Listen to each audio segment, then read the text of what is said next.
कितने पैसे हुए तेरे? मैम सब 50 रुपए हो गए। मैम आप इस कोचिंग में पढ़ती हैं?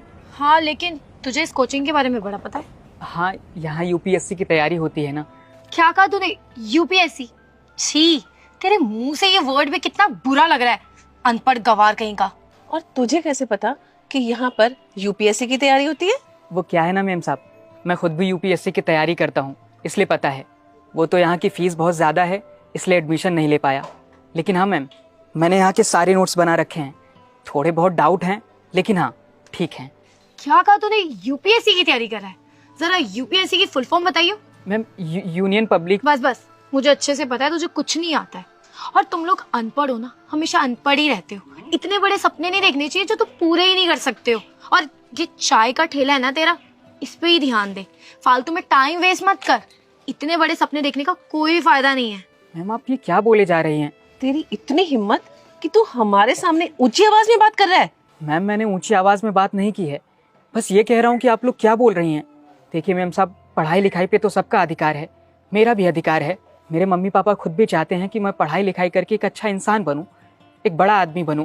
हाँ, अच्छे से जानती हूँ तुम जैसे लोगों को। और तुझे पता है, मैंने ना बहुत पढ़ाई की है, इतनी पढ़ाई की है कि तेरे पूरे खानदान ने नहीं की होगी।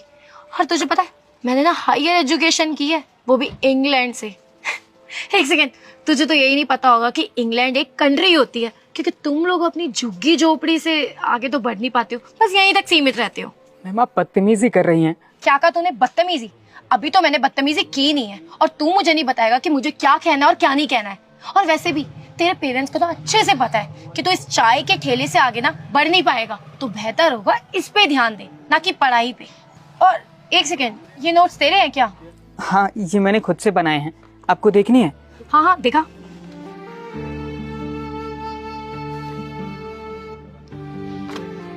मैम साहब आप ये क्या कर रही हैं? मैम साहब कर रही हैं? मैम साहब बहुत ज्यादा बोल रहा था ना। तुम लोगों की ना यही औकात है, समझा? हाँ, अभी तो तेरे ये नोट्स फाड़े हैं। अगर ज्यादा बदतमीजी करेगा ना हमारे साथ, तो ये जो तेरी चाय की ठेली है ना, ये भी तोड़ दूंगी। और सपने उतने देखो जितने पूरे कर सको, इतने सपने मत देखो। और वैसे भी अब तुझे तेरे पैसे भी नहीं मिलेंगे, क्योंकि तूने हमारे साथ बदतमीजी की है। आगे से ना हमारे सामने मुंह खोलने से पहले 100 बार सोचेगा कि किससे बात कर रहा है, समझा? चले मम्मी।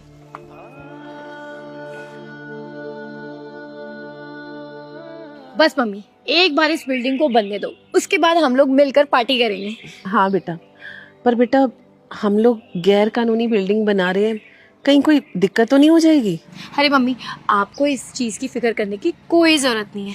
आपको पता है, मेरी ना यहाँ पर बहुत चलती है, और जितने भी सारे ऑफिसर्स हैं ना, उन लोगों को मैं पैसे खिलाती हूँ उनका मुंह बंद कराने के लिए। तो उनकी इतनी औकात नहीं है कि कोई मेरे आगे बोल सके, सो डोंट वरी। पर बेटा मैंने सुना है कि यहाँ पर नए आईएएस ऑफिसर की टीम आई है, और वो बड़ा खतरनाक है, और उसने आसपास के ना सारे इलीगल काम बंद करवा दिए। अरे मम्मी, आप भी ना बोला ना, टेंशन मत करो। आपको पता है, उन लोगों से खतरनाक ना मैं भी हूँ। और वैसे भी यहाँ के जितने भी आईएएस ऑफिसर है ना, और उनकी टीम है, उन लोगों को मैं पैसे खिलाती हूँ उनका मुंह बंद कराने के लिए। वो लोग कुछ भी नहीं बोल पाएंगे, मेरे पैरों की जुत्ती है वो। लेकिन बेटा कुछ प्रॉब्लम? लेकिन वेकिन कुछ नहीं मम्मी, बस करो, आप टेंशन मत लो। मैंने कहा ना, मैं ये सब कुछ संभाल लूंगी।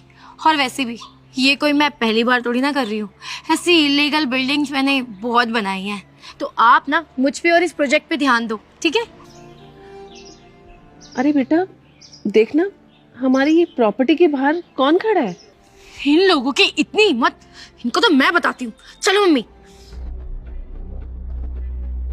अबे ओ, कौन हो तुम लोग? और तुम लोगों को पता है ये किसकी प्रॉपर्टी है? ये मेरी प्रॉपर्टी है। और तुम लोगों को इतनी अकल तो होगी कि किसी की प्राइवेट प्रॉपर्टी में ऐसे घुसते नहीं है। इतने पढ़े लिखे तो दिख रहे हो, क्यों आए हो तुम लोग यहाँ पे? आप पागल हो गई हैं क्या? आपको पता भी आप किससे बात कर रही हैं? किससे बात कर रही हो? कौन है ये लोग? कोई तोप है क्या? ये यहाँ के नए आईएएस